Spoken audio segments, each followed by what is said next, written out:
जब अपनी औलाद से उपेक्षाएं मिला करती हैं। एक बात अंतर इतना है कि लोहे को जंग बाहर से लगता है, वो जिंदगी को जंग भीतर से लगा करता है।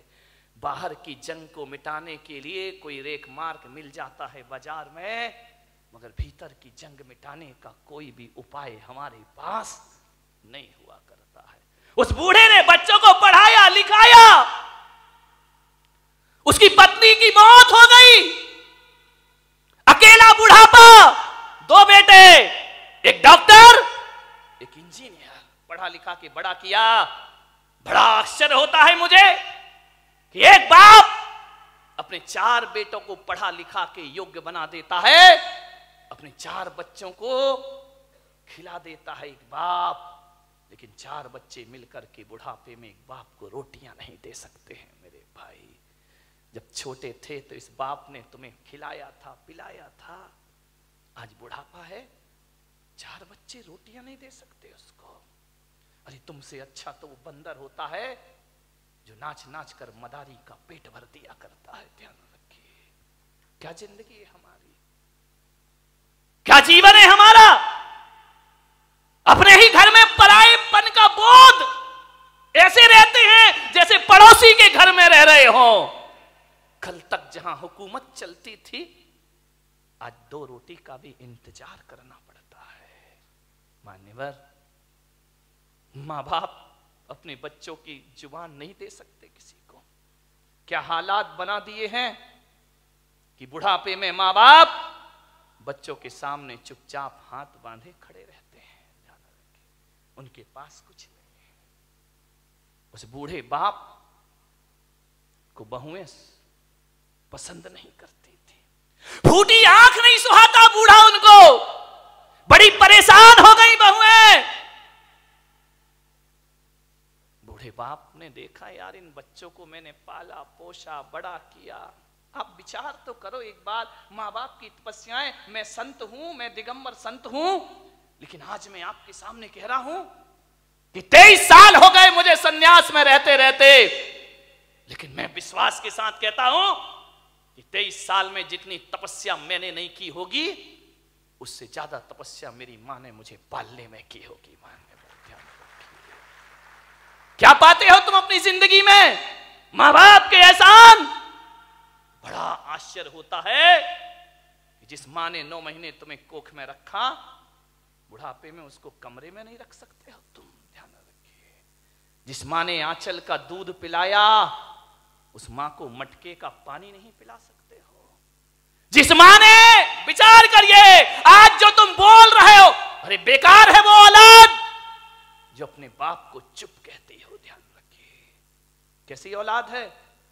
माँ बाप कुछ बोलते हैं तो बच्चा कहता है आप चुप रहिए।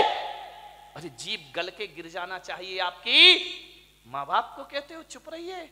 जिसने बोलना सिखाया, जब तुम पैदा हुए थे तुम्हें तो बोलना भी नहीं आता था। बताइए सबसे पहले बोलना किसने सिखाया था? इस माँ बाप ने। और इसी दिन के लिए सिखाया था कि जब तू बोलना सीख जाए तो हमें कहना कि तुम चुप रहो। ध्यान रखिए मान्यवर, मां बाप के एहसानों से मुक्त नहीं हो सकते कभी। जब तुम्हें चलते नहीं बनता था ना, किसने चलना सिखाया था? बताइए, उंगली पकड़ के किसने चलना सिखाया था? इस मां ने सिखाया था, इस पिता ने सिखाया था। ये तुम्हारे लिए घोड़ा बना था, तुम उसकी पीठ पर सवार हुए थे। कितना खुश होता था वो बाप जब तुम पहली बार चलना सीखे थे। चलते थे, गिर जाते थे, चलते थे, जैसे ही गिरने लगते थे पापा आकर पकड़ लिया करते थे। एक बात तो बता दो, युवाओं से मेरा निवेदन है, जब तुमसे चलते नहीं बनता था तो माँ बाप ने उंगली पकड़ी थी, और आज उनसे चलते नहीं बनता तो तुम उनका हाथ नहीं पकड़ सकते हो। तुम्हें उनका हाथ पकड़ने में शर्म आती है, तुम्हें गाड़ी में बिठा के मंदिर ले जाने में शर्म आती है, तुम्हें शर्म आती है अपने माँ बाप को सहारा देने में। वाह रे इंसान, विचार करिए। याद है तुम्हें जब बचपन में स्कूल जाते थे तो माँ क्या करती थी? तुम्हारे टिफिन में 2 रोटी रखती थी। बेटा पढ़ाई भी करना, भूख लगे तो ये रोटियां खा लेना। स्कूल में रहने के बाद भी माँ तुम्हारा ख्याल रखती थी। और जब स्कूल जाते थे तो पिता 1 रुपया 2 रुपया तुम्हारी जेब में डाल दिया करता था। विचार करो आप कि जिस माँ ने टिफिन में 2 रोटियां रखी हैं, बुढ़ापे में आज उस माँ की थाली में 2 रोटी नहीं है। और जिस बाप ने जेब में पैसे डाले थे, आज वो बाप बिना पैसे के घर में जिंदगी जी रहा है, एक एक पैसे को तरसता है, उसे शर्म आती है अपनी औलाद से पैसा मांगने में। एक बात तो बता दो, युवाओं से मेरा निवेदन है कि बचपन में तुमने पिता की जेब से पैसे निकाले थे तो पिता तो गुस्सा नहीं हुए थे ना? पिता तो सोचते थे बच्चा है, निकाल लिया, खर्च करेगा, कोई बात नहीं है। बचपन में पिता के जेब से पैसे निकालते तब पिता को गुस्सा नहीं आया। और आज बुढ़ापे में बाप यदि तुम्हारी जेब से पैसा निकाले तो तुम्हें गुस्सा क्यों आता है? मैं आपसे पूछना चाहता हूं, युवाओं से मेरा प्रश्न है, आज आपको गुस्सा क्यों आता है? आज पिता को इजाजत क्यों लेना पड़ती है? एक बात आपसे निवेदन करने जा रहा हूं, मान्यवर, जब तुम छोटे थे ना, ये वही बाप है, तुम्हारे घर में एक चिड़िया आती थी, तुम बचपन में छोटे में पूछते थे पापा ये क्या है? पापा कहते थे बेटा चिड़िया है। फिर थोड़ी देर बाद चिड़िया आती थी, पापा ये क्या है? बेटा ये चिड़िया है। फिर चिड़िया आई, पापा ये क्या है? तुमने 10 बार पूछा, बाप ने 10 बार बताया बेटा ये चिड़िया है। पापा को गुस्सा नहीं आया ना? और जब बुढ़ापे में एक बाप किसी बात को 2 बार पूछ लेता है तो आप कहते हो तुम्हें एक बार का समझ में नहीं आता है, बार बार पूछते रहते हो। कितनी बार समझाऊं तुमको? बताओ, तुमने 10 बार पूछा तो पापा ने गुस्सा नहीं किया, आज पापा ने 2 बार पूछ लिया तो तुमको गुस्सा आ गया। तुम कहते हो कि माँ बाप जिद करते हैं, बुढ़ापे में परेशान करते हैं। तुमने भी बहुत जिद की थी जब तुम अपने माँ बाप के साथ बाजार गए थे, खिलौने के लिए मचल गए थे, पापा यही खिलौना लूंगा, पापा के पास पैसे नहीं थे, पापा मुझे यही वाला चाहिए। सोचिए, आप विचार करिए, बाप के पास कुछ नहीं था, तुमने डिमांड की, तुमने जिद की, तुम भी तो सड़क पर मचल गए थे, बाजार में रोने लगे थे, तब पापा को गुस्सा नहीं आया। और आज माँ बाप थोड़ी सी जिद कर ले, तुमको गुस्सा आ जाता है। किस काम की जिंदगी है ये तुम्हारी? मान्यवर, विचार करिए, तुमने कितना परेशान किया है माँ बाप को। उस परेशानी का यदि 1% भी चुका सको तो माँ बाप खुशी से अपनी जिंदगी जी लेंगे। मेरे भाई, मैं आपसे निवेदन करता हूं, माँ बाप का सम्मान ना कर सको कोई बात नहीं है, ज्यादा उनका मान प्रतिष्ठा ना दे सको कोई बात नहीं, लेकिन मेरा आपसे आज एक निवेदन है, इज्जत ना दे सको कोई बात नहीं, मगर ऐसा तो करो कि माँ बाप इज्जत से उस घर में रह सके। ध्यान रखें, इतना तो कर सकते हो ना कि सम्मान की जिंदगी जी सके। वो क्या करते हम माँ बाप के लिए? स्वामी विवेकानंद बहुत बड़े संत हुए, अमेरिका गए, उन्होंने अपना भाषण दिया, प्रवचन दिया, मां पर बहुत अच्छा बोलते थे। वो कहते थे मां से अच्छा कुछ नहीं होता, मां से बड़ा कोई धर्म नहीं होता है, पिता से बड़ा कोई धर्म नहीं होता, कोई कर्तव्य नहीं होता हमारा।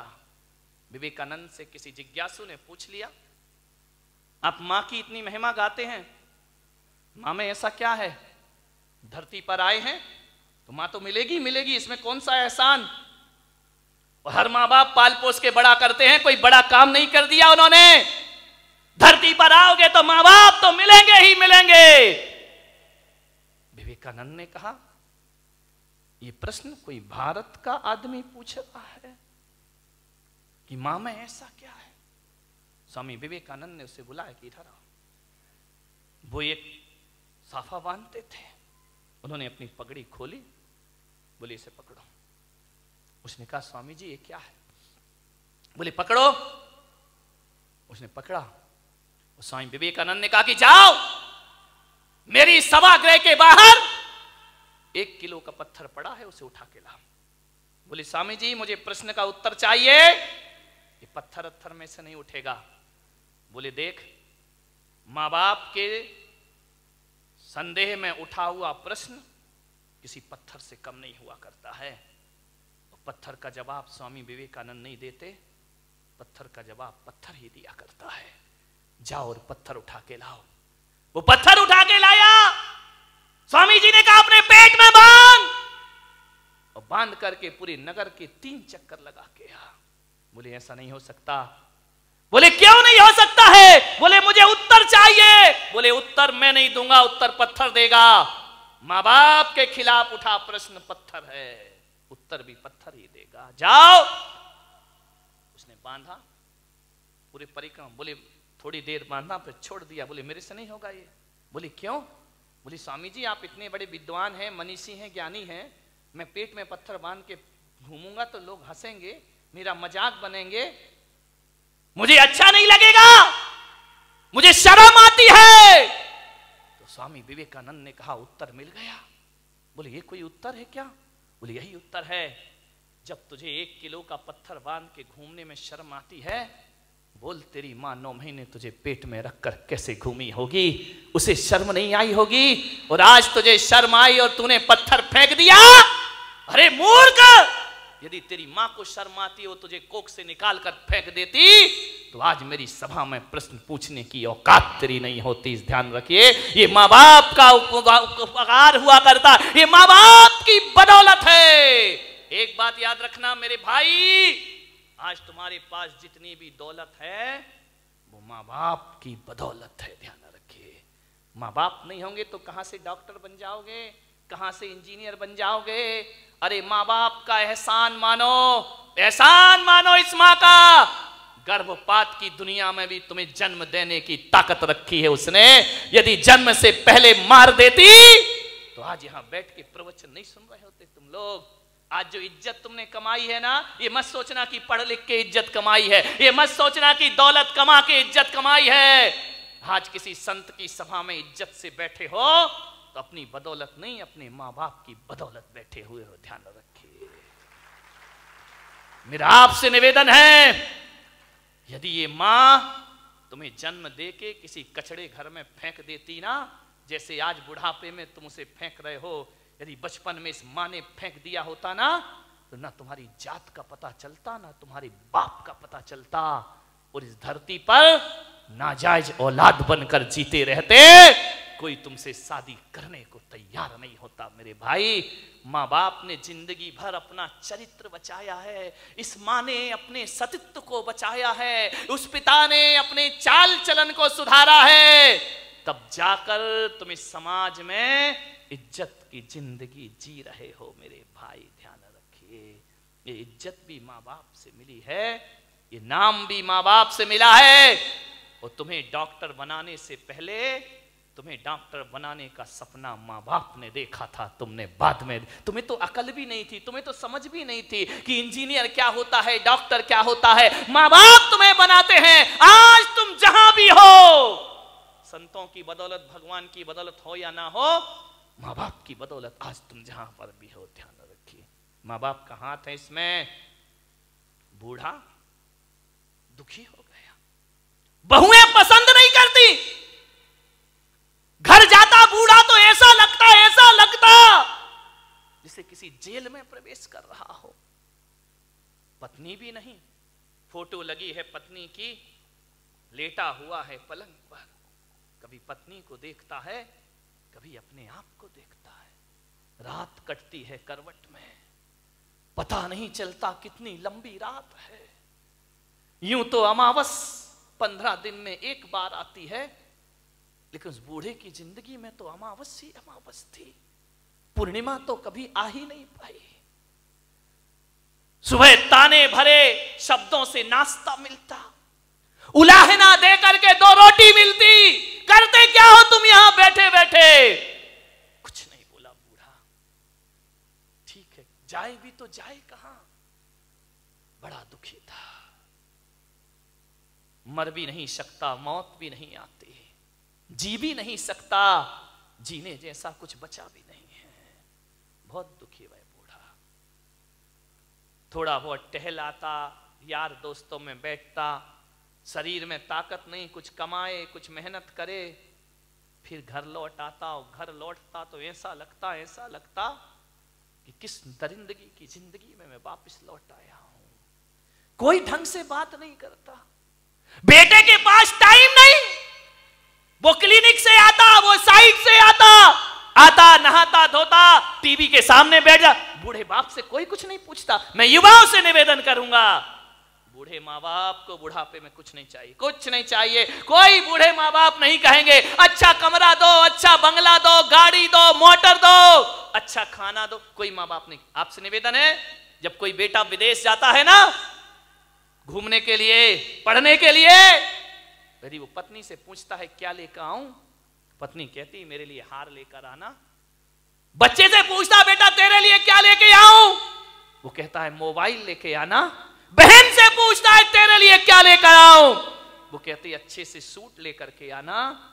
लेकिन जब माँ से पूछता है माँ मैं विदेश जा रहा हूं, बता तेरे लिए क्या लेकर आऊं, तो माँ कहती है मेरे पास सब कुछ है मेरे बच्चे, कुछ लाए या ना लाए, मेरा लाल तू वापिस आ जाए, इससे बड़ा उपहार मेरे लिए दुनिया में कोई दूसरा नहीं।